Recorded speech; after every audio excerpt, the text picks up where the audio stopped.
Hello, everybody. Welcome to Indo Pacific FIA shows. I'm your host, Lokman Karadag. Today, we will delve into the topics of the intricate dynamics of shaping the European Union's position amidst the escalating tensions between the US and China. With tension rising and the global implication at stake, the EU faces critical decisions on how to navigate this geopolitical landscape between two great powers on the global stage. We will explore a series of pressing questions from the impact of the ongoing conflict in Ukraine to the EU's economic interdependence with China and its technological innovation strategies. Additionally, we will delve into the internal dynamics of the EU, examining how member states' varying ties to the US and China influence the bloc's unified approach. Furthermore, we will ponder the EU's long-term vision in the face of the US-China competition, considering potential consequences for global governance and the role of the EU can play and fostering dialogue and cooperation between these two superpowers. As we navigate these complex issues, we will also consider the EU's role in the Pacific region and how it may evolve in response to US and China competition. Please join us as we unpack these crucial topics and strive to understand the EU's balancing act in a world dominated by the great power rivalry today.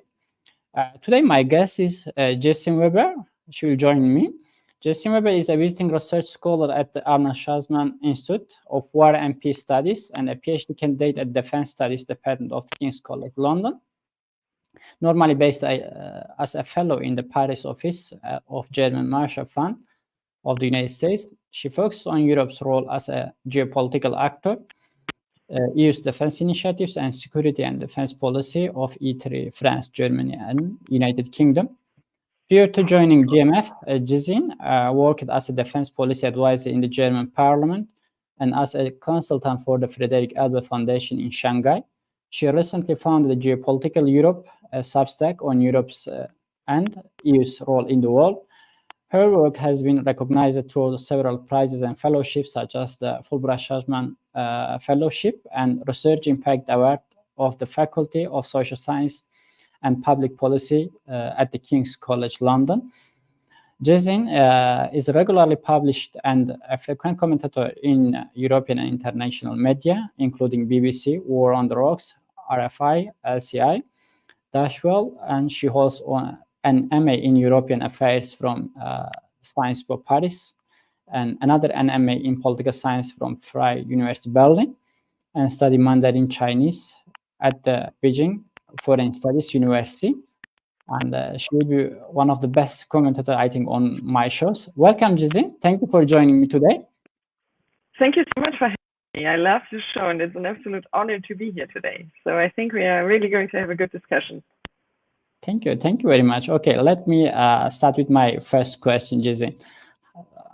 In your opinion, how will the ongoing war in Ukraine influence the strategic calculus of the EU in navigating the US-China competition? And will it push the EU to closer either this power?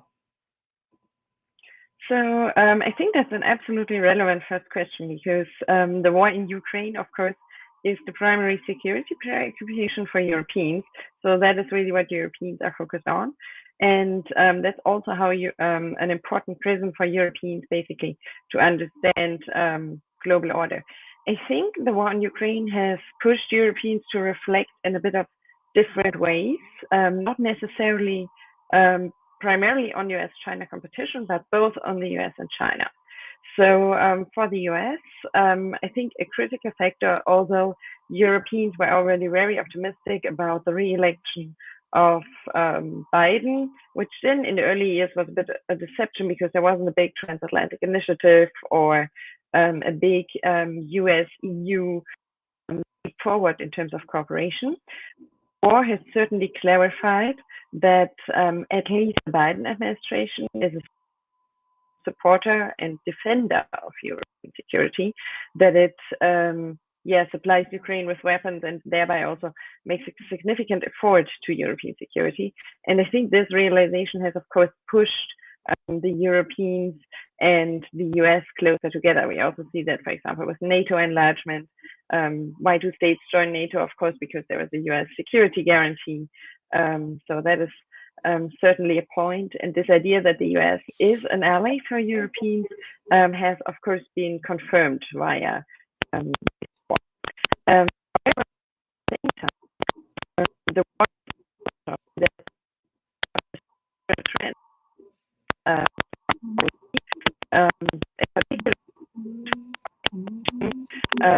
Jason, excuse me, Jason. I think there is an issue with your mic.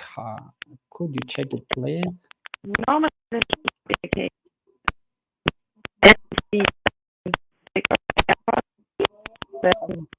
normally no, I think we still have this issue.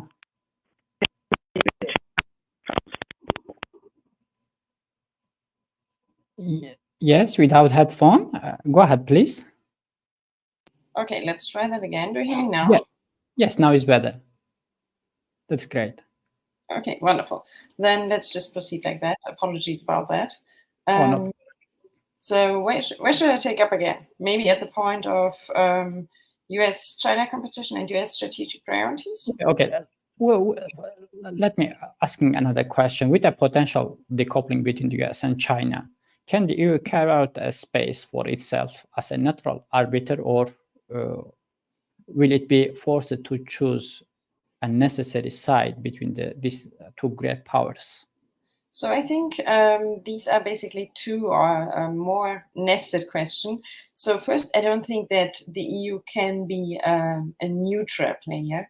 And also that has never been the ambition of Europeans. Like simply because of the fact that we have so many EU member states that are also NATO members, Europeans are not neutral. They have an alliance, and they also have alliance commitments. So this idea that the EU is somehow a neutral bystander or equidistant between the US and China, that just doesn't hold.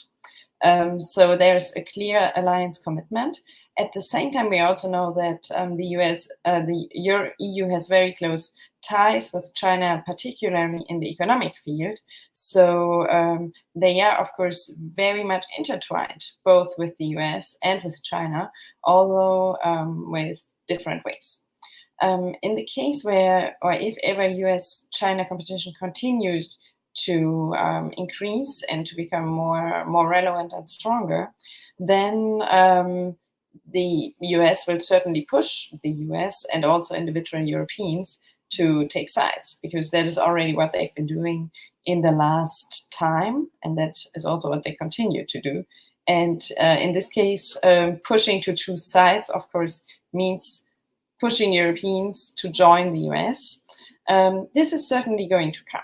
And I think it's important for Europeans to prepare for that situation, to know what European interests are, where these interests converge or diverge with US interests, and where it's possible to work with either the US or China on certain issues, because there are also issues where choosing sides will not be beneficial at all. And I think in general, choosing sides is something where the EU can only lose, because it's going to be a junior partner in any of these constellations. And when you're a junior partner, you're more likely to feel repercussions of great power competition. So basically, the way out of that for the EU is to build broader multilateral coalitions and to try to engage in broader formats than to fall in a bipolar logic. So I think what Europeans really have to figure out now is how are they going to deal with increasing demands from both the US and China to choose sides and to define their position in US-China competition, because the EU and also EU member states are not there yet. At the moment, it's a bit navigating on side and see what's happening next, but there is no strategy. Okay, Gesine, nowadays, many IR scholars and analysts, they argue that we are in a multipolar world. I also agree with them. And most of them, they gave the date like 2007 or 2008 global financial crisis. They argue that we are in a multipolar world and no longer bipolar world order. So how can the EU leverage its economic and political influence to to promote a multipolar world order that doesn't solely revolve around the US and China? What would be your opinion?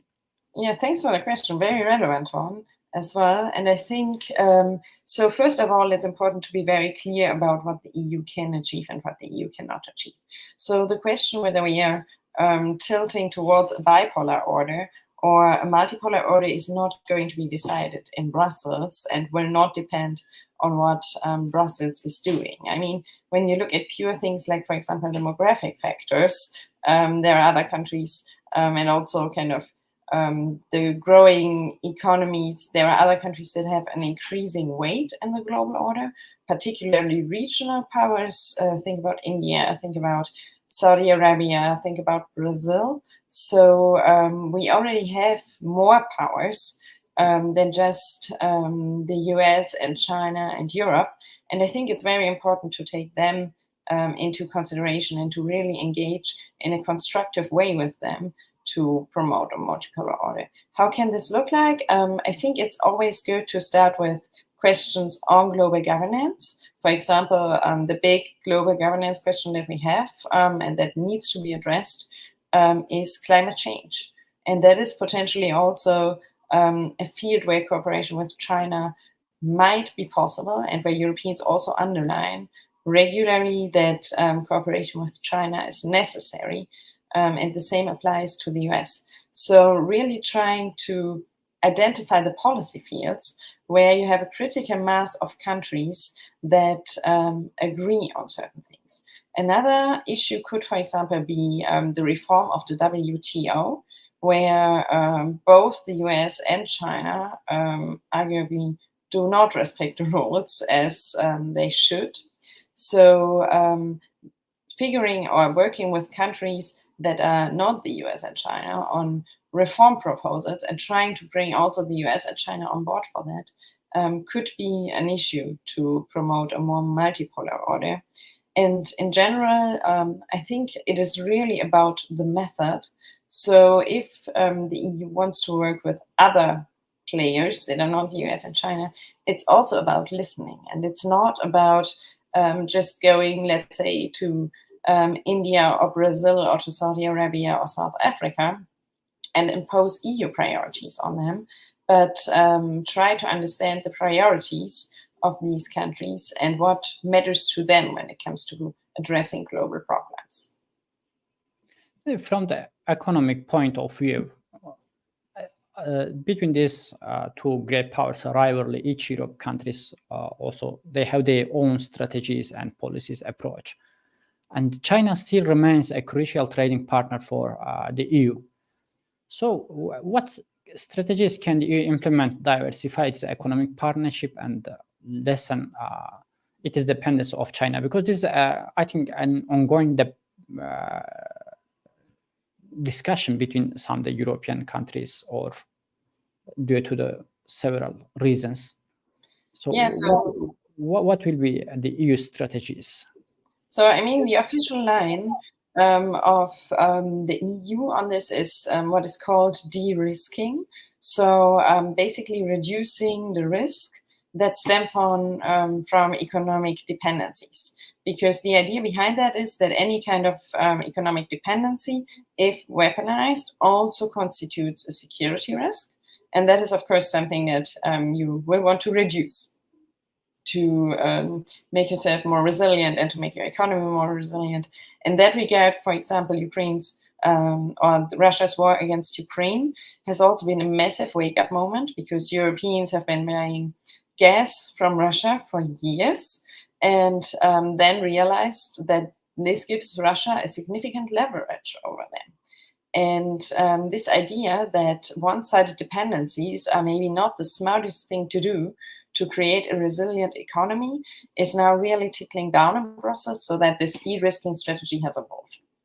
To look a bit more into what that basically means, you can say that de-risking has, I would say, two main angles. One is, of course, what the EU does with other partners, so what it does externally. And there we see an increasing drift towards a China plus one strategy or China plus X, which means that European companies, but also European countries try to diversify their supply chains and their trade lines. So they continue trading with China, but try also to open up to new markets or to get access to new markets, establish supply chains that are not only with China, but other countries. We see, for example, at the moment that the EU is very big in negotiating new free trade agreements. And when you also look at that from a regional perspective, for example, we have at the moment EU free trade agreements with India, Indonesia, and the Philippines that are under negotiation. And then there are several others that are being adopted and ratified, which basically shows this willingness. So that is the part of de-risking and diversification that is related to what the EU does with other partners. And then on the other hand, you have, of course, if you want to put it a bit bluntly, doing your homework at home. So this idea that it's good to diversify, and to also have alternative supply chains. But for example, COVID has very violently shown to the EU that global crises also affect global supply chains, and that this model that you're really dependent on imports for some critical materials is maybe not the best one.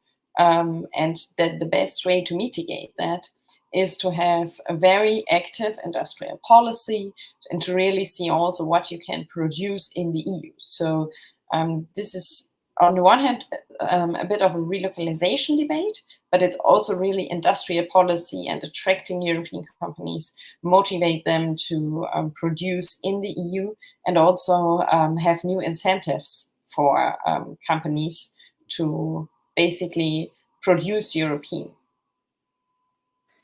Gesine, regarding the critical infrastructure and technology, there is another ongoing debate. I'm not sure, is it really a propaganda or a real concern? So how can the EU balance its economic interest with its security concerns regarding the Chinese investments in these two fields, critical infrastructure and technology? I mean, that is something I think that they are figuring out. That is certainly a concern among Europeans, because what like critical infrastructure also means that basically when you are not, or when you are getting them from another country, that means that there is knowledge about how your critical infrastructures work. And that also means that you potentially create vulnerabilities. So the key question is how you can reduce these vulnerabilities. And one question is, of course, to introduce something, let's say, like a European preference, so that you say that these systems should be primarily European, which of course would also benefit the construction of a European industry on that. But yes, at the moment, I mean, there is, of course, an issue because a significant share, if I'm not mistaken, about 90% of semiconductors are not produced in the EU. So they are, they basically have to get it from somewhere else. And at the moment, China is just an extremely important market for that. So there is no way around that at the moment. But on the medium term, Europeans will want to look for other solutions, particularly also when US-China competition exacerbates or accelerates. There is also a good chance that the US are going to increasingly pressure Europeans not to buy Chinese equipment or not to rely on Chinese systems for critical infrastructures. And I think the Trade and Technology Council, that is a forum between the US and the EU, also shows that there's an increasing willingness to work on the tech side of things in a transatlantic framework. So a little bit in detail, should the EU pursue a more assertive trade policy toward China or potential aligning with the US efforts, or should it prioritize dialogue and multilateralism solutions? What will be the better for Europe, for the global order, for other countries?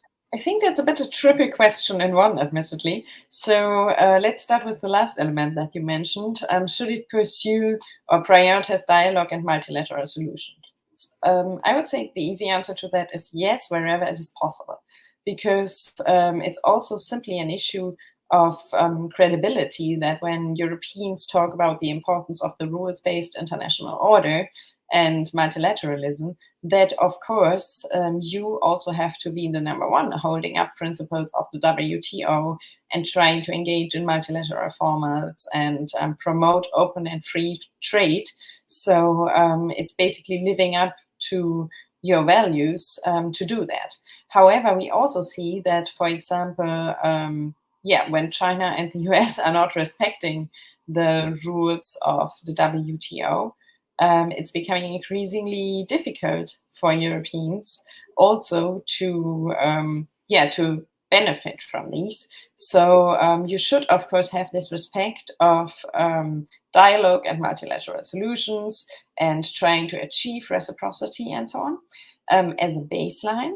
But that does not exclude that you cannot have a more, let's say, confident or assertive trade policy. So when you are, on the one hand, pursuing these negotiations in multilateral forums, try to increase EU plus other country free trade agreements, try to work on WTO reform and so on, that does not exclude the possibility, for example, to have a trade policy that, for example, emphasizes the role of standards, that also sets certain benchmarks and all of that. So that is not mutually exclusive to do that. And then the last part of the question was whether Europeans should align with the US. I think there is a real risk for Europeans that at one point the US might go back to extraterritorial sanctions, which means that, for example, European companies who trade certain goods with China might be targeted by US sanctions, which is a political measure and, of course, not what Europeans want to see. So I think what has often been overlooked in the last years is that there is also a certain degree of economic competition between the US and the EU, which we saw, for example, manifested in the US IRA, the Inflation Reduction Act, which gives a so-called American preference to goods, making market access for Europeans significantly more complicated. And I think, at the moment, it's very difficult for the US and Europeans to find common ground on trade. So at the moment, I don't see them join forces also and on trade against China, also because they have so different perspectives on that. European more in a de-risking mode, US talking about de-risking, but also pushing for more decoupling. So I don't think that they have, or it would be very complicated for them to agree at least on a common baseline. Gesine, technological innovation play another important role among these three actors, like the European countries, EUs, United States, and China. So the US and China are leading the race in critical technologies like the AI and quantum computing. So how can the EU invest in its own technological capabilities, avoiding failing behind? Do you think that the EU has this potential, actually? So I would even be a bit more pessimistic and would say it's not about avoid falling behind, because when we see where the global champions are currently based, for example, on semiconductors, on quantum, on AI, this is not necessarily in Europe. So it's more about catching up and not, again, basically not being able to run with the trends as Europeans were when it came, for example, to electric vehicles, because there we also have the other markets that are way more advanced. So basically for Europeans, it's now about catching up. And we see that there are already a lot of proposals on the European level, like, for example, the willingness to produce more semiconductors, also to have, in general, more European, simply European factories building these critical technologies. So, but that again also requires an industrial policy that needs to basically make it attractive for companies to produce in Europe, to develop these systems in Europe. And I think that needs, of course, funding. So simply, how can you catch up, put the money where the mouth is, invest massively in new technologies. And then it's also about maybe rethinking how industrial policy and regulatory environment in Europe are shaped. Because at the moment we have very different regulatory environments in the different member states, which doesn't necessarily make it easier for companies to navigate the European market. So to have a more European approach on that could certainly also benefit the EU to become a bit more of a player in the field of AI and quantum and in general new technologies, and also to become less dependent on external players. So in this regard, can the EU create a framework for collaboration with both the US and China and technological advancement while navigating security risk and intellectual property concerns? So personally, I don't see at the moment a framework where you would have the EU, the US, and China. I think the really critical question about new technologies, where both of the three certainly need to collaborate, is the regulation of new technologies. Because we see the massive advancements that we witness, for example, in AI, that we witness in quantum and so on. And at one point, the question is going to be, how do we want to regulate these technologies? And can we adopt something like an international code of conduct or so? And it would be important to work on that, of course, in a multilateral forum, but again, not only with China, Europe, or the EU and the US, but really in a broader framework. I think in general, when it comes to the question of collaboration on tech advancement, there's certainly no one-size-fits-all approach. With the US, there is already this Trade and Technology Council where the EU and the US try to work on common standards, on clean tech, on joint development, and so on. So this is already going on. At the same time, we also see that individual EU member states, for example, also enhance their cooperation in these or in areas of technology with China. We just saw that after the visit of Olaf Scholz to Beijing in April, Germany and China decided to cooperate on automated and connected driving. So there are certainly elements to cooperate with both sides. But as I said, it's not a one-size-fits-all approach. And at the moment, it's not really systematic, but more case-to-case based. So just last questions about the technological innovation. How can the EU ensure its own ethical and regulatory standards for technology development are upheld within the context of the global competition between these two great powers? So I think the first element in that is get clear of what your standards are and set the standards on the European level. Once we are there, the question is, of course, how can we convince other partners to adopt the standards? So, I mean, when you want the standards to be respected in the EU, that's easy. You can kind of make the standards a criterion, for example, for imports also. Although that might make these imports more complicated, but at least that can ensure that you have a certain level. On the other hand, the question is, of course, how can you make sure that these standards maybe become a bit the global standard, or what makes them attractive for other states to adopt? And I think there's exactly the question, why do these standards benefit countries if they adopt them? So, I mean, the EU is pretty much a front runner when it comes to standards on data protection and green tech and so on. So basically, when working with countries through the so-called Global Gateway, that's a connectivity initiative of the EU, working also on economic relations and lots of connectivity with countries in Latin America, Africa, and Asia, then the central question would be, why should countries adopt these standards? And I think there it's really about being creative. So we should not underestimate the weight of the European market and the economic weight of the EU. So the idea that, for example, adopting a certain set of technologies or a certain set of standards gives you easier access to EU markets could be an option to make these standards more attractive. I think, Gesine, the internal dynamics of the EU's countries is important as much as it is positioned among the global competition of the US, China.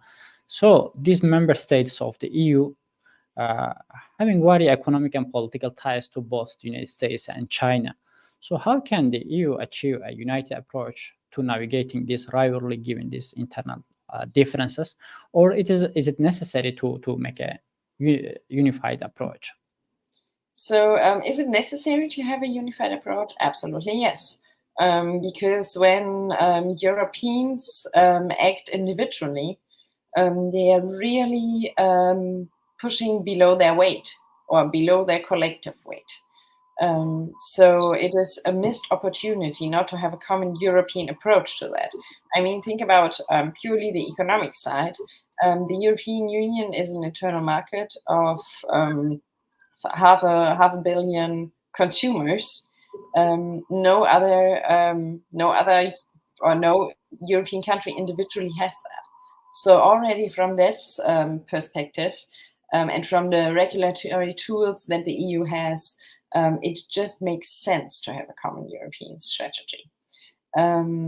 However, we also see that this is increasingly complicated because Europeans are just not necessarily sharing the same perceptions on how you should deal with China. We saw that, for example, during the visit of Xi Jinping to Europe, where, basically he visited France and Commission President von der Leyen was also there. It was a bit of a good cop, bad cop situation where von der Leyen addressed all the challenging trade topics and economics topics where the EU and China currently have very much problems to come to terms. And Macron really tried to address the political problems and global order problems and international security problems. But although France and China signed a lot of bilateral deals, after that Xi Jinping went to Hungary and Serbia. And there the tone was very different. So I think in Paris the exchange was also quite blunt. It made most of what you could get out of a relationship that is currently complicated. But the tone in Hungary, which is an EU member state, and Serbia, which is a candidate country, was much more positive, talking about really strategic partnerships and all that. So we see that the trajectory of European states is still very different. Or also, for example, when Germany or France conclude new kind of economic deals with China, there is criticism in other parts of the EU. Think about Lithuania, for example, that this is seen as another way to create one-sided dependencies for individual EU countries. And so at the moment, they are still trying to navigate how basically Europeans can come to a strategy. And I also recall that there is no such thing as an EU-China strategy, or let's say at least nothing like an updated US-China strategy. There was a strategy in 2013. Then we had the strategic outlook in 2019, 2020. But these are no real strategies in the sense of where does the EU see itself in the global order compared to China and also the US. It's more about the idea that the EU sees China as a competitor, a partner, and a rival in different fields. So it's a systemic rival, it's an economic competitor, and it's a negotiating partner, for example, for topics like climate. And that is the baseline that Europeans agree on. But what that basically means for policy is still pretty much in the making. Since we are entering the multipolar world order, I think it is not an easy business, despite the EU's giant technological, economic, and the military potential. It shouldn't be an easy business to navigate into these two great powers when we considering the developments around the world, such as the Ukraine and other part of the world. So in this regard, the defense of the countries or European Union should be an important topic. So should the EU, in your opinion, should the EU strengthen its own defense capabilities in light of the US-China competition, or will continue to rely on NATO and transatlantic operations suffice for the European Union? So let me start with the first part of the question. Should the EU strengthen its defense capabilities? Absolutely, yes. And it has to do so regardless of US-China competition, simply for the reason that there is a war in Ukraine going on, which borders an EU member state. And Ukraine is also an EU candidate country. So there is war back on the European continent, and Europeans were not sufficiently prepared for that. So this idea that Europeans have to strengthen their capabilities in security defense, particularly with the war in Ukraine, has become a bit of a no-brainer. So that's something that absolutely has to be done. But so I would say US-China competition is not a direct factor for the EU to increase its military capabilities, because EU military capabilities will not matter in this competition. So if ever we see an increased potential for conflict, or even a conflict or a military conflict and escalation between the US and China, the EU will not have any role to play there. But what is important is that the repercussions of US-China competition will impact what the EU has to do in its security and defense. At the moment, the US are still pretty much involved in European security and defense, provide a significant share of military aid to Ukraine, and also have a lot of military personnel in Europe, which contributes to deterrence. However, there is bipartisan consensus in the United States that Europe is not the priority for US foreign and security policy in the next years. But the number one priority for the US is China and the Indo Pacific. And that, of course, has implications for the US force posture, that has implications for potentially the deployment of US forces and where they are where they are based. And that has also implications for the US bandwidth in terms of, for example, crisis management in the European neighborhood. Think about things like, for example, the Middle East, and also like Europe's eastern border. So Europeans will have to step up there. And that is why, like in the context of US-China competition, Europeans will be asked to do much more, and the US will push Europeans to do much more, so that they also need to be prepared for these situations where the US cannot or will not want to lead, for example, crisis management operations. So this idea to simply rely on a US security guarantee and US capabilities in Europe for Europeans is a very bad idea. So what Europeans basically have to do, as NATO remains relevant, at least at the moment, we will see whether it remains so in the future. And if, for example, President Trump sees it as relevant as well, and I think he leaves significant doubts about that. But the thing for Europeans to do is to strengthen their defense cooperation, because that in the end also strengthens NATO. So how can the EU foster a strong European identity and strategic culture amongst its member states to navigate the complexities of this global rivalry? So I think these are two questions and two elements in one, and they are both so broad that you could potentially elaborate for 1 hour on either of them. But I think the question of EU identity as a global player is pretty much also, or it has two levels. On the one hand, it's what I would call the Brussels level. So basically what the EU institutions are doing and how they are presenting the EU on the global level. And I think there in the last 5 years, when Commission President Ursula von der Leyen took office, she always underlined that she wanted to head a geopolitical commission. And this idea of having a geopolitical Europe and a geopolitical commission is really something that has been carried forward by the EU institutions in the last 5 years. So we clearly see a much stronger stance of the EU, at least in wording and declarations, as a geopolitical player. However, this idea of Europe as a geopolitical player and so on also needs to be carried by the member states, because in the end, any foreign policy that member states implement also automatically has implications for the European level.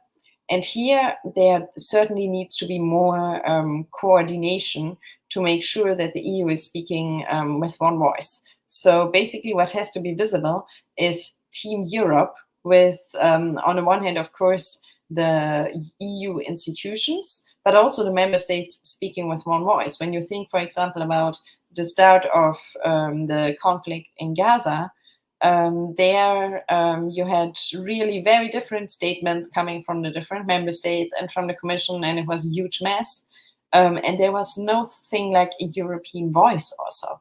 And as long as this is not addressed, that really costs the EU and Europeans a lot of credibility that is actually desperately needed on the international level. On a strategic culture, I mean, strategic culture is an extremely broad term. And the question is, or for me, I would say strategic culture is something that is, of course, rooted in the population, but also in elite beliefs. It's about how, let's say, the role of a certain player is seen on the global order, how the relation to military force is. And here we have very different perceptions. Maybe just to outline that at the example of France and Germany as the biggest EU member states. In France, the president snips his fingers, and in 48 hours, the French army can be deployed for a crisis management operation, because it's a really, it's what we call an intervention army. So they are basically prepared for that, and France has the political structures in place to get this done really quickly. In Germany, where you also have traditionally a very high reluctance of the public on all things military, security, defense, there is also a parliamentary threshold. So the German armed forces cannot be deployed without the green light from the German parliament. And that already shows how different Europeans are. And we see that there is an increasing willingness to work on this. For example, through the so-called European Intervention Initiative that was created by France in 2018.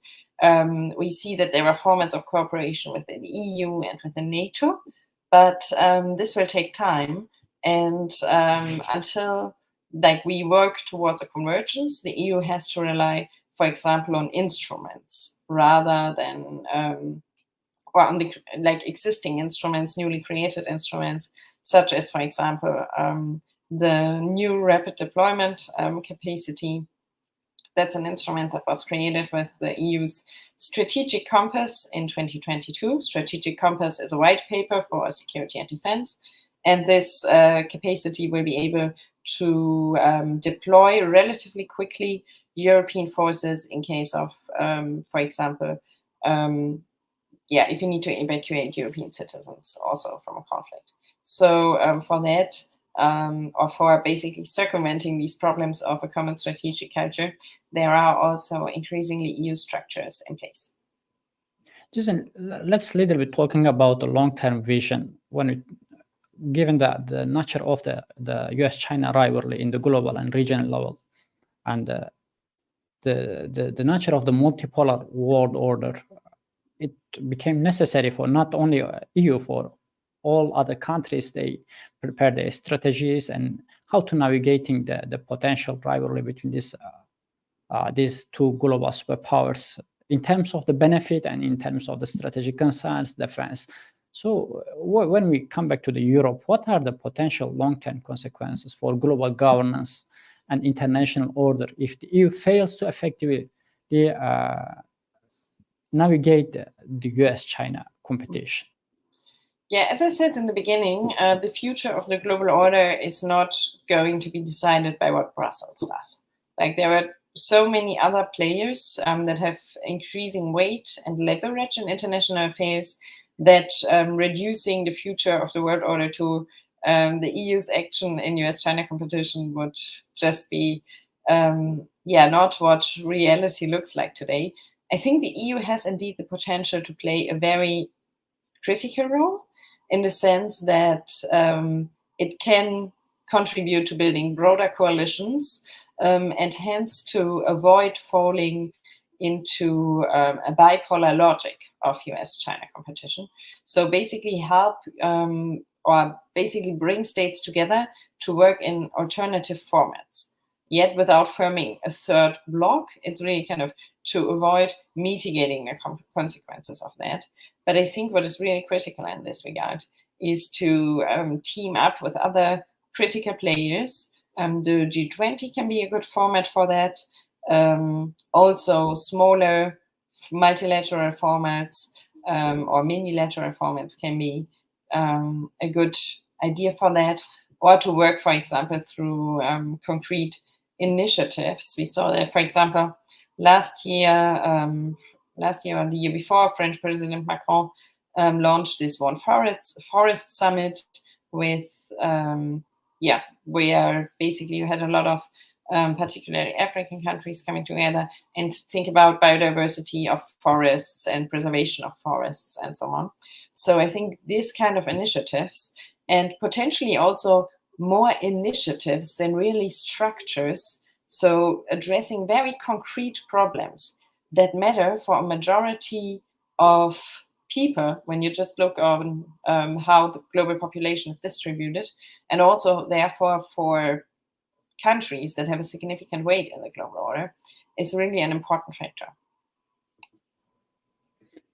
Yes, can the EU play a role in fostering dialogue and cooperation between the US and China to prevent the rivalry from escalating into the full-blown conflict? Because there is, when we go to for example, the South China Sea, and sometimes we look at the Taiwan, really the people are concerning about the full-blown concerns. And now we have another problem between, the water cannon issues between the US and China and the Philippine Navy, and on the other hand, there is a military parade between the Balikatan military activities with the US and its allies in the region. And there is, I think, the concern of the escalation of tensions and to go to the full war situation. So what will be the EU play a role in navigating, fostering dialogue and cooperation between these two global powers?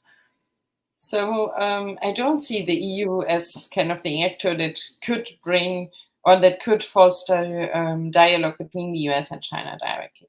That is something that needs to come out of Washington or Beijing directly. And we see that there are also channels of communication between the US and China. But I think there really needs to be a willingness in both capitals to constructively engage, to keep communication lines open, to have protocols for consultation in case of increasing or in case of incidents and so on. So I think it's of crucial relevance to keep these channels open. And the EU can also emphasize that when they are particularly talking to the US, but the EU is certainly not the player that is going to determine US foreign policy. So believing anything else is totally illusional.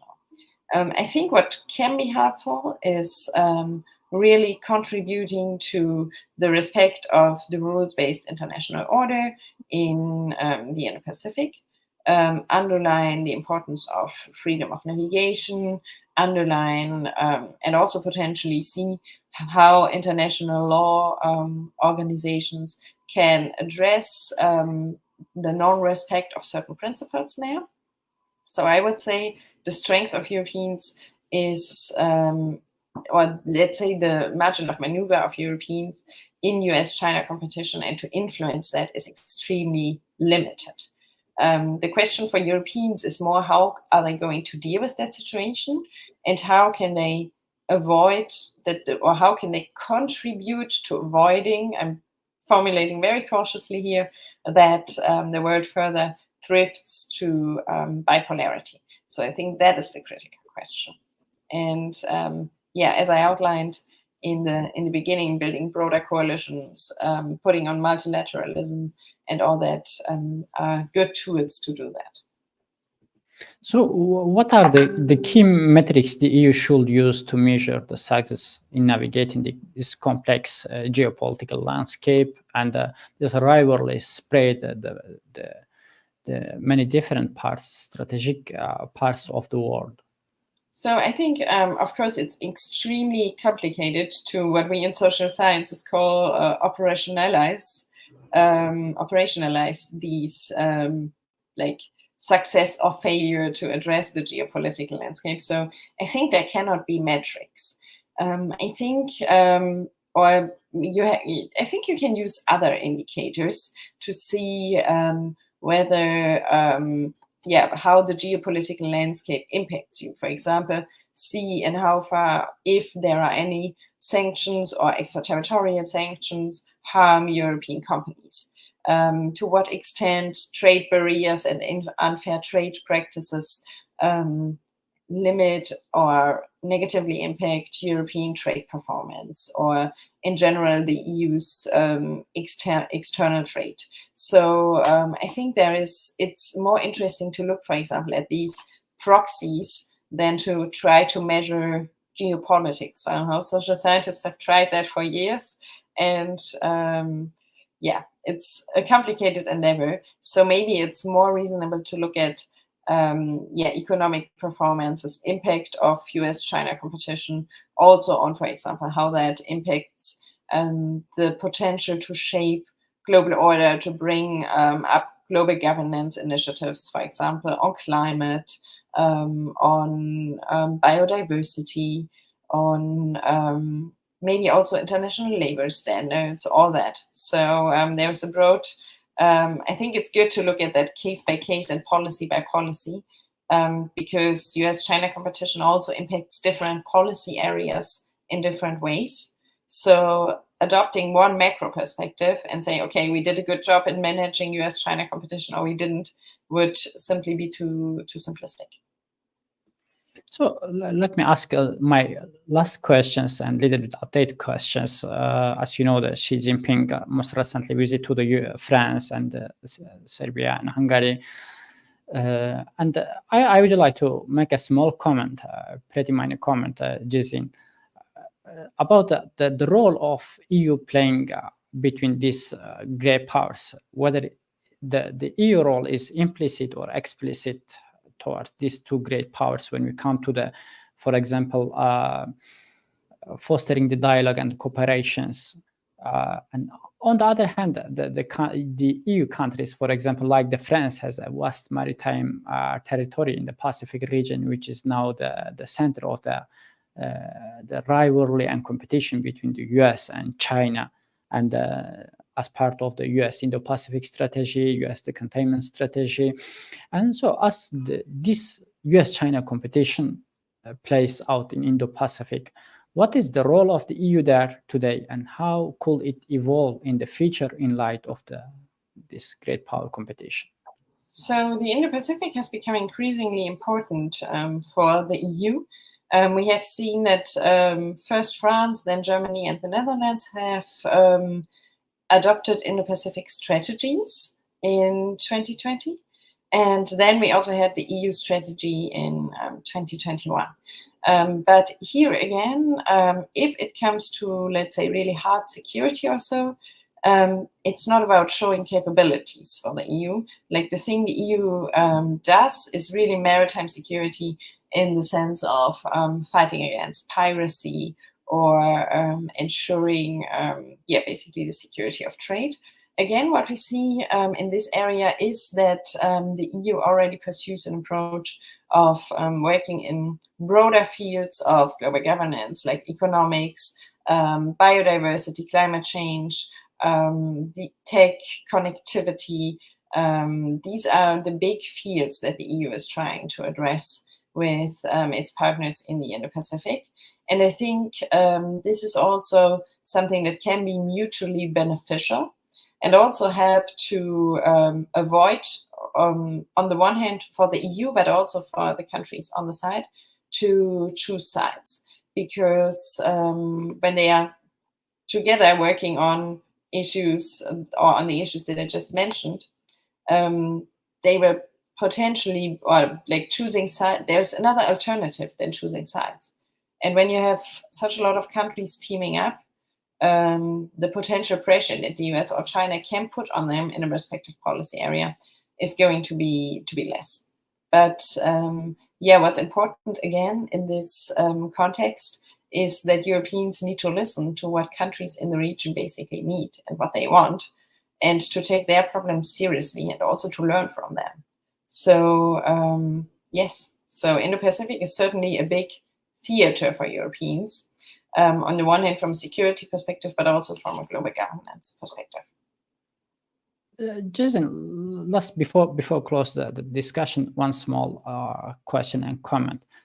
Do the EU has any thought to update its Indo-Pacific strategies given the changed nature of the US-China competition and the renewed global problems, like as you mentioned in the Gaza, there is a new front, and previously, there was a EU, India, and the US trade route, and on the other hand is the Ukraine and the North Korea on the other side, and China's sometimes the US reports indicate that China has the plan invading Taiwan, incorporate Taiwan. Given the geopolitical issues and tensions in the Asia Pacific region, in the South China Sea, in the Red Sea, does the EU has some considerations to renew its Indo-Pacific strategies, update them? What will be your last comments on the global and regional issues? So I think at one point the strategy will certainly need to be updated. But again, I wouldn't make this all about US-China competition, because framing the entire region in the prism of US-China competition has, of course, the risk that you tend to deny the agency of countries that are in the region and their own interests. So they would basically just become a playground of US-China competition and not autonomous players. So I think this idea for Europeans to engage with the region is also really based on a willingness to see the countries as they are, and not just as a product or a factor in US-China competition. So, of course, Russia's war in Ukraine has a lot changed the calculations, how Europeans see global order and also how they see the Indo-Pacific. But I think at the moment, updating the strategy is not absolutely necessary or a necessary condition for Europeans to productively and constructively engage with the region, because there are many elements that are in there, for example, or particularly on global governance, that basically set a very good baseline. And now it's more about being creative and coming up with instruments and with initiatives that matter for both sides. Thank you very much, Gesine, for the bright insights you provide us and you told to my audiences. This is really an important topic. The EU has another important role between the US and China, as it is technological, economic, and political power when we're considering. And as I said, I think that France has a vast maritime region in the Pacific region, and also the US has interest with the ASEAN, with the Indo-Pacific countries like the India. And thank you very much again, Gesine, for joining my show, for providing this great knowledge with my audiences. Wonderful. Thank you. Have a good day. Have a good day. And for my audiences also, please don't forget to subscribe to my channel for upcoming shows. And we have another events in the upcoming weeks. Thank you very much for watching our live stream shows.